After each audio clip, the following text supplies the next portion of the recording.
Okey. Kemudian al-kaf. Kaf. Kaf ni apa? Jangan ada suara-suara dalam hati, dalam minda. Stop that voices. Tapi kalau macam ni macam mana? Kalau macam tu macam mana? Don't ask that question.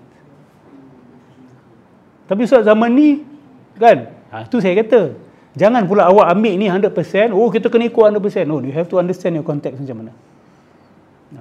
Adakah zaman kita dengan zaman Imam Ghazali sama? Saya nak tanya. Zaman Imam Ghazali semua orang ada smartphone ke? Zaman Imam Ghazali semua orang kenal Andrew Tate ke, Richard Dawkins ke, kan? Etis yang terkemuka ni. Ni tak, orang awam pun kena dah tahu nama-nama ni. Nak get access just 1 second dapat get access to dia arguments. So keadaan kita tak sama dengan keadaan Imam Ghazali. Dulu nak dapat buku kalam ingat senang lah. Awak kena travel pergi library, lepas tu baca pun bukan faham, mana ada translation. Sekarang ni tak faham, copy paste, Google Translate, at least faham sikit-sikit kan. Ni bagi orang awam lah. ChatGPT kan, yang lebih accurate kan. Ada orang kata, dulu mana ada, susah babe, susah untuk you faham, dan susah juga untuk orang rosakkan minda you. Contoh Mu'tazilah masuk kampung orang biasa, dia cakap apa orang tak faham pun. Apa ni kan? Sifat Allah adalah zat Allah. They don't care about this. Tapi sekarang orang yang nak tahu boleh tahu. In just 15 minutes they can know things that people take 1 month to understand, or 1 month to learn. Now in 15 minutes you can know something that people took so long to. Orang dulu nak belajar satu benda, okay, aku nak belajar benda ni, mana nak cari guru? Okay, guru ada kat Baghdad, cek ada duit tak. Kan? Oh, kena kerja dulu, kerja, ada cukup duit, pergi Baghdad mungkin duduk 2 bulan nak khatamkan satu kitab. 2 bulan lah dia duduk, entah faham ke tak faham, dapat some things, you know. Lepas tu mungkin tak ada duit nak beli buku, dia pakai memory sahaja. So nak dirosakkan susah, nak merosakkan pun susah. Kalau ada orang jahat nak rosakkan, hari ni ya Allah begitu mudah sekali. They can enter into your bedroom, not even your bedroom, your toilet they can come in. Betul tak? Tak. Awak pergi makan dekat kedai, restoran, awak bawa phone masuk toilet, keluar notification tak? Pernah dengar Shopee keluar kan? Shopee kan? Kita tahu lah babe, kita ada isteri kan? Bukan saya ada pernah dengar Shopee keluar telefon saya, tak ada. Tapi dalam itu pun, awak tidur pukul 3 pagi pun keluar. They can enter into your mind anytime they want, kalau you tak tahu setting lah kan. Tapi zaman Imam Ghazali, so jangan pula ambil ni secara bulat-bulat. Ustaz Nur tak ikut apa yang Imam Ghazali cakap. Kemudian, Al-Kaf ni, suara-suara hati ni kena diamkan. Lepas tu, last sekali, at-taslim li ahlihi, berserah kepada pakarnya, ahlinya. So kalau ada orang-orang soleh yang kata mereka tahu dan mereka tak nak jelaskan, diam. Jangan nak pesta-pesta mereka. Okey? Ataupun kalau awak tak tahu siapa yang tahu, awak kena yakin bahawa ada orang yang tahu. Sebab Allah sebut dalam Quran, warasikhuna fil ilmi, ada orang yang tahu ayat mutasyabihat, ada orang yang tahu. Allah tahu dan ada sebagai orang yang tahu, Allah kurniakan. Inilah kita bagi wali-wali Allah. Dia ada ilmu-ilmu yang khas, yang tidak bercanggah dengan Quran dan Sunnah. Silakan. Ada? Ya, sebab benda ni dia involves apa kita kata, benda yang paling rumit dalam Quran. Does it make sense that benda paling rumit hanya elit saja yang tahu? Tapi bukan bermakna orang yang tak tahu tu tak cukup iman dah.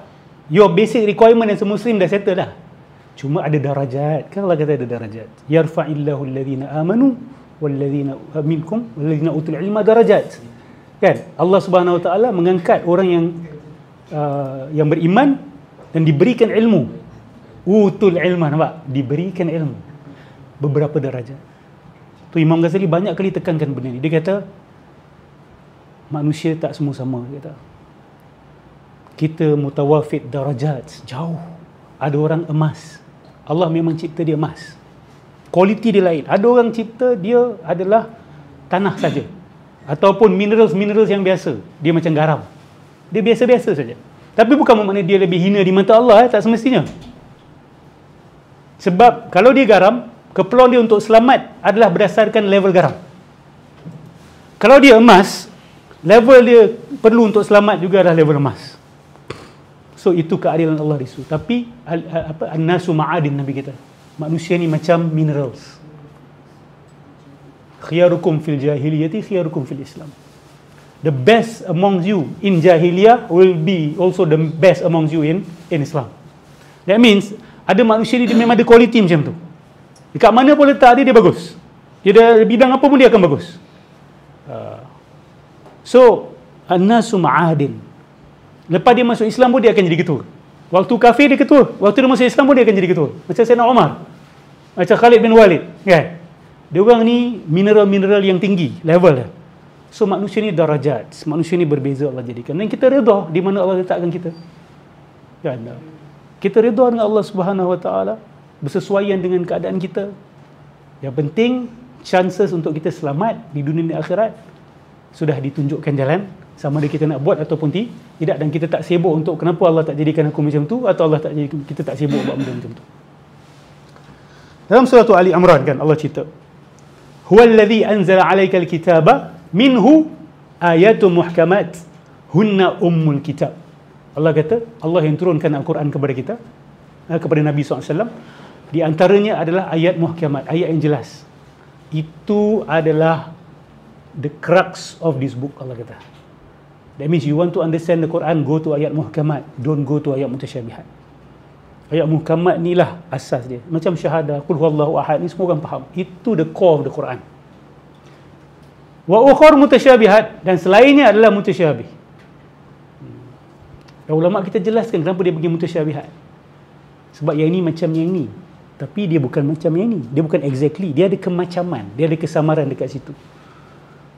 Dan bila sebab mutasyabihat, dia berkaitan dengan majaz. Sebab majaz ada syibih, wajhu syibih, ada musyabbah, musyabbah bih. Ini kena belajar balaghah lah, so kita tahu tentang kiasan kan.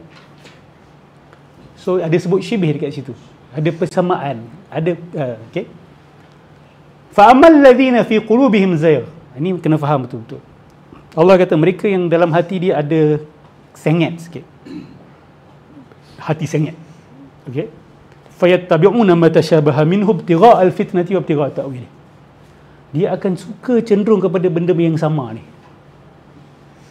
dan dia suka untuk menjelaskan makna dia apa, sebab nak fitnah, nak buat kekacauan, nak buat kekecohan. Dia akan cari yang tak jelas ni, dan dia akan beritahu seolah benda ni jelas. Kan kecoh tu, benda tak jelas, you kata benda tu jelas, dia kecoh, dia jadi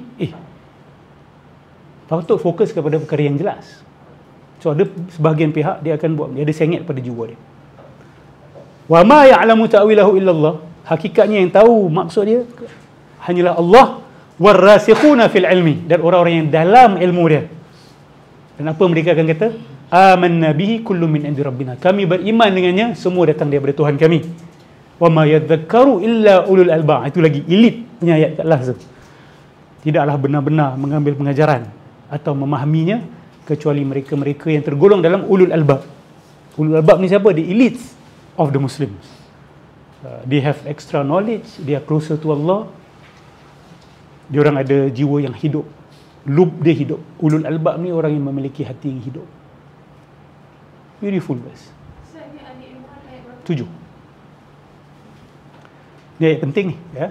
Ayat yes, menjadi asas. So dekat sini cukup intellectual needs of a Muslim. Ada benda yang mudah for simple people, you will be saved if you follow it. Bagi orang yang need more than that, I want something more than that, there are things for you, don't worry, but use your mind. Jangan ikut hati yang sengit, sengaja cari-cari benda pelik-pelik. Dan ada macam tu, geng batiniah punya problem tu. Benda clear dia tak nak ikut tau. Kan? Dia tak nak dengar solat, puasa, zakat, haji, tak. Kenapa ada 7 petala langit? Dia suka macam tu. Kan? Kenapa lubang kat kepala kita ada 7? Ni benda-benda merepek, mutasyabihat ni, kan? Yang tak clear, yang tak jelas apa benda kan maksud dia. Itulah yang dia orang main. Muhkamat jadi mutasyabihat, mutasyabihat jadi muhkamat. Ini ayat ni paksi ni. Kalau kita pegang betul-betul, jaga hati betul-betul. Cari apa dengan agama ni? Beautiful. Kalau kita fikir, ada orang, dia bila masuk bab agama je, dia suka cari benda pelik-pelik. Dan dia tak sedar benda dia cari tu benda pelik. Kenapa dia tak sedar? Sebab dia tak tahu muhkamat tu apa. Mutasyabihat itu apa. Muhkamat orang tak suka sebab apa? Sebab, yalah, tak ada special ni. Semua orang tahu, semua orang baca, semua orang faham. Dia nak rahsia tu, kan? Rahsia, segala rahsia, kan? That's what they want. Bila you ada rahsia, you special. They want that special, okay? Dia nak istimewa. Okay. So dah faham 7 langkah tu. Bagus ni kalau kita ikut. Dan Asy'ariyah dia very strict. Bila bab takwil ni kita ada qanunut takwil. Kita ada apa kita kata garis pandu mentakwil. Dan ulama kita yang sibuk tulis buku qanunut takwil. Fakhruddin Razi ada, Imam Ghazali kata ada, Imam Abu Bakar Ibnul Arabi ada, bukan Ibn Arabi Ibnul Arabi ada tulis qanun at-takwil. Nak takwil ada garis pandu dia. Tebal-tebal dia orang tulis. Ini semua ilmu sahabat-sahabat. Ini semua involve serious thinking, dan dia ni orang-orang bertakwa. Bila tulis dengan takwa ni lain, sahabat-sahabat. You are very careful with your words. You fear Allah, at the same time you want to spread knowledge to the people. You want to make sure people understand what you write. And you need to write teratur dengan chaptering yang betul. Oh, it's heavy work. Heavy work. Kemudian